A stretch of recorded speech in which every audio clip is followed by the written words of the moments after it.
오늘 11월 30일 아침, 12월의 마지막 날 아침입니다. 오늘 우리가 볼 말씀은 사무엘하 24장 10절부터 14절까지 말씀이 되겠습니다. 10절부터 읽어보겠습니다. 다윗이 백성을 조사한 후에 그의 마음에 자책하고 다윗이 여호와께 아뢰되 내가 이 일을 행함으로 큰 죄를 범하였나이다. 여호와여, 이제 간구하옵나니 종의 죄를 사하여 주옵소서. 내가 심히 미련하게 행하였나이다 하니라. 다윗이 아침에 일어날 때 여호와의 말씀이 다윗의 선견자 된 선지자 갓에게 임하여 이르노니, 가서 다윗에게 말하기를 여호와께서 이와 같이 말씀하시기를 내가 내게 세 가지를 보이노니 너를 위하여 너는 그 중에 하나를 택하라. 내가 그것을 내게 행하리라 하셨다 하라 하시니, 갓이 다윗에게 이르러 아뢰어 이르되 왕의 땅에 7년 기근이 있을 것이니까, 혹은 왕이 왕의 원수에게 쫓겨 석 달 동안 그들 앞에서 도망하실 것이니까, 혹은 왕의 땅에 사흘 동안 전염병이 있을 것이니까, 왕은 생각하여 보고 나를 보내신 이에게 무엇을 대답하게 하소서 하는지라. 다윗이 갓에게 이르되 내가 고통 중에 있도다. 청하건대 여호와께서는 긍휼이 크시니 우리가 여호와의 손에 빠지고 내가 사람의 손에 빠지지 아니하기를 원하노라 하는지라. 오늘 이 본문도 여러분 하이라이트 할 그런 내용들이 많죠. 우리가 인생을 어떻게 살아야 하는가, 우리가 죄를 지었을 때 어떻게 회개해야 하는가, 거기에 대한 교과서적인 얘기들이 나오는 그런 구절이 바로 오늘 말씀이라고 할 수 있어요. 먼저 다윗이 인구조사를 한 후에 그의 마음에 자책했다, 회개했다는 거예요. 그리고 여호와께 아뢰되 내가 이 일을 행함으로 큰 죄를 범하였나이다. 종의 죄를 사하여 주옵소서. 회개하는 장면이 10절이 나옵니다. 다윗이 자기의 만족을 위해서 군사적인 그 부강함을 자랑하기 위해서 인구조사를 시켰잖아요. 그러나 그거 얼마 못 갔어요. 왜냐하면 곧 양심의 가책을 받았기 때문에. 이 양심이라는 게 우리 안에 있죠. 보이지 않는 율법. 하나님께서 모든 인간에게 주신 것. 율법보다 먼저 주신 거예요. 그게 양심이에요. 몰라서 못했다. 이건 거짓말이라고 그랬어요. 그래서 자책했다라는 말의 원어적 의미는 때리다 하는 거예요. 치다라는 거예요. 신앙 양심이 무뎌진 마음을 쿵쿵쿵 쳤다. 우리가 양심에 반하는 행동을 했을 때 이런 일이 우리에게 일어나기를 바랍니다. 일어나야 되는 거예요. 그리고 여호와께 아뢰니다. 내가 큰 죄를 범했습니다. 자신의 죄를 깨닫고 여호와 하나님께 진심으로 회개하는 그런 겸손한 모습이 나타나 있죠. 큰 죄라는 게 무슨 죄예요? 하나님을 의지하는 죄, 의지하지 않은 죄, 자신의 군사력, 힘을 의지한 그의 자고하고 교만한 그런 생각과 행동을 말하는 거죠. 그러면서 용서까지 구하는 것이죠. 이렇게 이어지는 거예요. 회개의 모습. 사울과는 달리 다윗을 다윗되게 한 가장 큰 요인이 뭡니까? 바로 다윗의 솔직하고 겸허한 회개에 있었다. 이게 핵심 중에 핵심이죠. 다윗도 죄인이죠. 그도 간음하고 살인하고 교만하고 온갖 죄를 다 저지른 사람이에요. 부끄럽게도. 그러나 잘못되었다는 것을 깨닫는 순간 조금도 지체하지 않고 무릎을 꿇고 회개의 눈물을 흘린 것. 이게 우리와 다른 점이라는 거예요. 여기서도 그렇잖아요. 이 보고를 접한 직후에 무뎌졌던 양심의 기능이 회복되어서 자신의 허물을 발견하게 되고 그로 인해 참회의 눈물을 흘리는 것이죠. 우리에게 꼭 필요한 게 이 눈물이에요. 남 보고 뭐라고 하지 말고. 이 그리스도인들은 눈물이 없으면 그게 가장 무서운 거예요. 가장 안 좋은 거예요. 강팍강증 거예요. 물론 다윗이 자신의 죄를 발견하기까지는 약 10개월이라는 긴 시간이 소요되었죠. 밧세바가 가늠한 후에도 나단 선지자가 깨우치기까지 1년을 버티지 않았습니까? 그동안은 뭐예요? 이생의 자랑이라는 편협한 사고가 하나님과의 바른 관계를 가로막았다는 거예요. 우리는 이거 평생 가지고 있는 거죠. 그런데도 하나님께서는 그가 스스로 그걸 깨우칠 때까지 참아주시는, 그게 하나님의 사랑 아닙니까? 부모가 자식의 허물을 알면서도 모른 척하는 것과 똑같은 것이죠. 한편 여기 있는 이 다윗의 회개는 자신의 실수에 따르는 책임, 즉 형벌이겠죠. 그것을 회피하고자 한 것이 아니라 하나님의 공의로우신 손길에 자신을 전폭적으로 맡김으로써 이후에 진행되는 모든 일들에 대해서 하나님의 주권을 인정하는 신앙적인 태도라 할 수 있는 거죠. 이제 나는 모든 것을 하나님의 손에 맡깁니다. 알아서 하세요. 죽이든 살리든. 그런 거예요. 다윗은 엔게디 광야에서 사울의 옷자락을 베었을 때도 비슷한 경험을 또 했어요. 사무엘상 24장 5절을 보면 다윗이 사울의 옷자락을 베었을 때 심리 상태를 뭐라고 표현했어요? 다윗의 마음이 찔려. 마음에 찔려. 사도행전에도 베드로의 설교를 듣고 사람들이 마음에 찔려. 이 평생 동안 우리는 찔려야 돼요. 말씀은 우리를 찌르는 검이에요.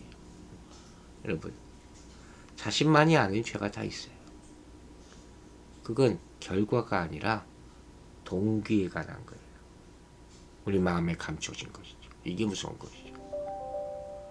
다윗은 인고조사를 한 일에 대해서 자책하고 미련한 일이었다고 깨닫게 되고 자인하는 것이죠. 하나님보다 높아지려는 마음, 바벨을 세우려는, 그죠? 그 마음, 자신의 권력과 명예를 자랑하려는 마음, 하나님보다 군사력을 더 의지하려는 마음, 이걸 깨달았다는 거죠. 그리고 회개했다. 이게 위대하다는 거예요. 여러분, 이것은 하나님 앞에서 자신을 정직하게 비춰보는 사람만이 할 수 있는 발견이에요. 그래서 우리가 다윗같이 안 되는 거예요. 말로 하는 건 회개가 아니에요. 그런 분들이 대부분이죠. 아유, 목사님 내가 잘못한 것 같아요. 아유, 내가 회개했어요. 무슨 놈의 회개를 그렇게 간단하고 단순하게 합니까? 그건 회개가 아니에요. 사무엘이 다윗에게 기름 부었을 때 보았던 것은 그의 중심이에요. 사울이 하나님으로부터 버림받게 된 비극은 그 마음의 중심이 하나님을 떠나면서부터 시작되었다고 했어요. 여러분, 사람을 속일 수는 있을지 몰라도 마음을 살피시는 하나님의 마음을 속일 수는 없어요. 마음의 동기와 목적이 하나님의 뜻에 맞는지 끊임없이 점검해야 할 것입니다. 제 11절에는 뭐라 그럽니까? 다윗이 아침에 일어날 때 여호와의 말씀이 다윗의 선견자 된 선지자 가세기 이마에 이르시되, 선지자를 통해서 또 말씀하시잖아요. 여기서 다윗이 아침에 일어날 때라는 것은 그가 습관적으로 아침 일찍 일어났다는 그 뜻이 아닌 것 같아요. 여기서는 뭘 의미하겠어요? 특별히 다윗이 양심의 가책을 받고 밤새도록 침대 안에서 뜬 눈으로 뒤척이게 일어났거나, 또는 밤새 하나님 앞에 눈물로 회개한 사실을 시사해주는 그런 장면인 거예요. 따라서 이 선지자 가세 방문이라는 것은 이 다윗의 회개의 기도에 대한 하나님의 응답이 되는 것이죠. 먼저 깨달아야 되는 거예요. 사람을 통해서 말씀하시기 전에. 그때가 되면 이미 늦이고 창피한 거죠. 얼마나 수치스럽습니까? 여기서 선견자 가시 등장하죠. 선견자라는 뜻은 이상을 보다 라는 의미예요. 하나님의 이상, 즉 계시를 받은 자를 의미하죠. 그 사람을 통해서 하나님께서 그의 행동이 잘못되었다는 것에 종지부를 찍게 해주시는 그런 장면이죠. 그리고 이 사람이 어떤 무슨 무시무시한 말을 하느냐. 12절에 나와 있어요. 가서 다윗에게 말하기를, 여호와께서 이와 같이 말씀하시기를 내가 네게 세 가지를 보이노니 너를 위하여 너는 그 중 하나를 택하라. 내가 그를 내게 행하리라 하셨다라 하니라. 세 가지는 뭐겠어요? 다윗이 자기 과거에 대한 징계를 받아야 한다는 것이 첫째겠죠. 다윗 자신에게 있어서 이것은 너무 큰 죄악이고 하나님을 너무 욕되게 하는 것이었어요. 벌 받지 않을 수가 없는 거예요. 당연하게 생각해야 돼요. 하나님이 미워하시는 7죄 중에서 이 첫째가 하는 것이 교만이라고 잠언 6장 17절에 나와 있잖아요. 자기 죄를 진심으로 뉘우치고 용서받은 자들이 이 세상에서 아직도 그 교만의 죄 때문에 가책을 받게 된다는 거. 이거 우리가 잊지 말아야 돼요. 또 하나는 죄를 졌으면 벌을 받아야 된다는 거죠. 당연한 거죠. 다윗이 자기 백성의 수요를 자랑했잖아요. 인구조사에서. 이 죄 때문에 징계받아야 할 그의 심판은 백성의 수효를 줄이라는 거예요. 하나님은 숫자 가지고 하지 않으신다고 여러 차례 얘기하시는데 왜 이렇게 숫자에 목매다는지 모르겠어요. 하나님께서 우리가 우리 교만의 재료로 삼는 것을 우리에게 빼앗으시거나 우리에게 고통의 재료가 되게 하시거나 우리를 벌하시는 재료로 삼으셔도 우리는 아무 말 할 수 없는 거예요. 그래서 또 그 벌은 백성이 대거 연루되는 그런 징벌이 되어야 하는 것이죠. 이는 여호와께서 이스라엘을 향해 진노하신 때문이다. 1절에서 얘기했잖아요. 물론 시작은 다윗이 했지만 홍수처럼 커지게 만든 것은 이스라엘 백성들의 동조죠. 다 같이 본. 그러니까 우리가 무슨 일을 당할 때 내가 뭘 잘못했는데 그게 아니라는 거예요. 나도 똑같아요. 혼자 깨끗한 척하지 말라는 거예요. 그리고 이 선지자가 뭡니까? 내가 내게 세 가지를 보이노니 세 가지 중 이 하나님이 징벌 가운데 하나를 네가 택하라 하는 것이죠. 그게 13절에 나온 거예요. 가시 다윗에게 이르라 아뢰되 이르되 왕의 땅에 7년 기근이 있을 것이니까 7년 기근을 당하는 걸 택할 것이냐 혹은 왕이 원수에게 쫓겨 석 달 동안 그들 앞에서 도망할 것이니까 혹은 왕의 땅에 사흘 동안 전염병이 있을 것이니까 셋 중에 하나를 택하라. 7년 기근이 먼저 나오죠. 이게 병행구절인 역대상 21장 12절에 보면 7년이 3년이라고 나와 있어요. 대부분 사람들이 3년 기근이 더 정확한 기록일 것으로 해석을 합니다. 왜냐하면 여기서 갓선지자를 통해서 제시된 재앙들이 모두 3이라는 숫자와 연관이 있기 때문이죠. 70역에 봐도 3년 기근이라고 나와 있어요. 한편 여기서 제시된 세 가지 재앙은 하나님의 네 가지 중 한 벌에 속한 것이에요. 그 네 가지가 뭐냐? 기근, 전쟁, 온역, 그리고 사나운 짐승. 에스겔서 14장 21절에 나오는 말씀이죠. 이 중 두 가지, 칼, 기근, 전쟁과 기근은 이미 다윗이 당한 바 있잖아요. 자, 하나님이 이와 같이 다윗으로 하여금 세 개 중에 하나를 택하게 하시는 의도가 뭐겠습니까? 우리 이제 대답할 수 있어야 돼요. 첫째는 자기 죄에 대하여 더욱 겸비케 하시기 위하여죠. 이 심판이 심히 두렵다는 것을 생각해 보면 자기 죄가 컸다는 것을 깨닫게 될 것이기 때문에. 두 번째로 그의 교만함을 견책하시기 위해서. 아까도 얘기했잖아요. 그는 이스라엘에 대한 자기의 통치권을 자만했다. 왕이면 교만할 수밖에 없는데 그게 가장 큰 죄다. 그는 강대한 군주가 되자 자기가 원하는 것을 얻을 수 있다고 생각하기 시작한 거예요. 누구나 이렇게 돼요. 근데 그때 하나님께서 자 그러면 이 세 가지 중 어느 것을 택하 네가 피할 수 있겠느냐는 거예요. 셋째, 징계 속에서도 그를 다소 격려하시는 것도 우리가 볼 수 있어요. 자기가 그를 하나님과의 교제에서 배척하시기 않으시고 여전히 하나님과의 교통하심이 있고 그에게 고통을 주시는 가운데도 그를 짐작하셔서 그가 잘 견뎌낼 수 있게 하신다. 살 길을 내어주시는 하나님이에요. 여러분 이게 굉장히 의미심장한 거예요. 또 그러하여금 징계의 회초리를 보다 잘 견딜 수 있도록 하기 위해서 다윗에게 곰곰이 생각해보고 자기를 보내신 이에게 대답해봐라. 그죠? 여러분 이런 징계가 어디 있어요? 그냥 혼내면 끝인데. 여러분 목사가 여러분에게 필요한 이유가 뭔지 아세요? 왜 하나님의 말씀을 목사를 통해서 들어야 되는지 아세요? 그 말씀을 듣고 판단하라는 기회를, 시간을 주시는 거예요. 그리고 회개하라는 거예요. 14절 봅니다. 다윗이 가세에게 이르되 내가 고통 중에 있도다. 청하건대 여호와께서는 긍휼이 크시니 우리가 여호와의 손에 빠지고 내가 사람의 손에 빠지지 않기를 원하노라. 여기 나오는 곤경은 뭡니까? 사방에서 짓누르는 압박감이죠. 너무 무서웠겠죠. 하나님께서 선지자 갓을 통해 다윗에게 계신 세 가지 징벌은 하나같이 다윗이 자랑하던 이스라엘의 명예와 힘을 꺾어 놓는 것이었어요. 뭘 선택하겠어요, 여러분? 뭘 선택하겠어요? 여러분이라면. 다윗은 결국 하나님의 품보다 더 나은 피난처가 없음을 깨닫고 하나님의 직접적인 간섭에 의해 시행되는 징벌인 3일간의 온역을 택하게 됩니다.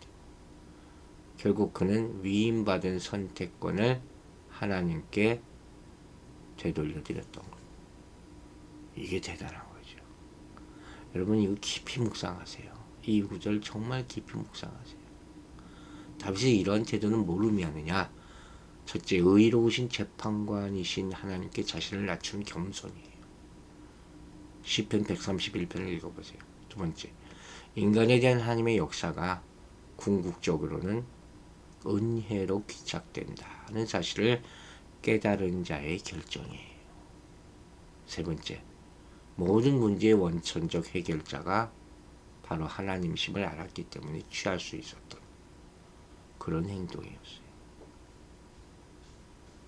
여러분, 전쟁의 재앙은 대적의 손에 죽는 거잖아요. 기근의 재앙은 흉작을 유발하여 세상을 피폐하게 만드는 것. 반면에 온역은 불치의 전염병이에요.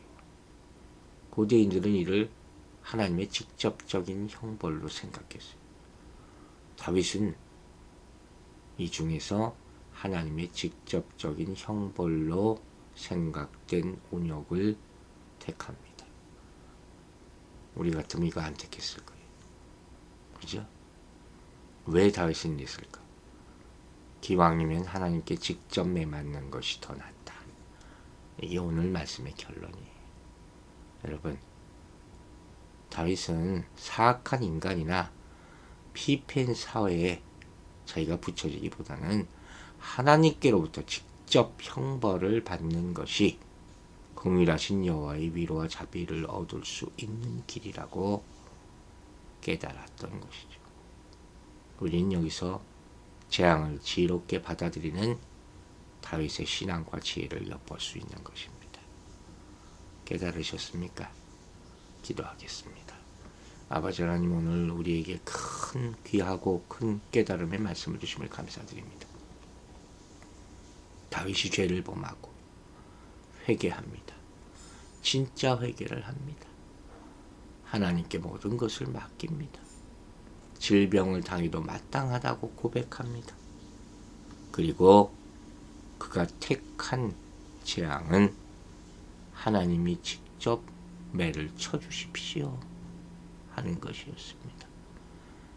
아버지, 우리가 잘못하고 도망치지 말게, 거짓되게 감추려 말게 하여 주시고 하나님의 손에 직접 만짐당할 수 있도록 도와주시옵소서.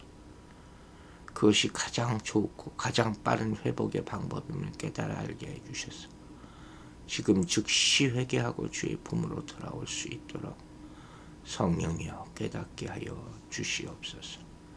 이 말씀 묵상하고 또 묵상하여 우리 심령이 변하여 통곡하고 통회자복하는 회개가 있게 하여 주시고 모두 하나님의 품으로 돌아오게 하여 주시옵소서. 아버지 하나님, 깨닫지 못하는 연약한 자들을 불쌍히 여겨주시고 강권적으로 그들에게 역사하셔서 하나님의 품으로 돌아오고 새 인생 살 수 있도록 축복하여 주시옵소서. 감사드리며 예수 그리스도 이름으로 기도했습니다. 아멘.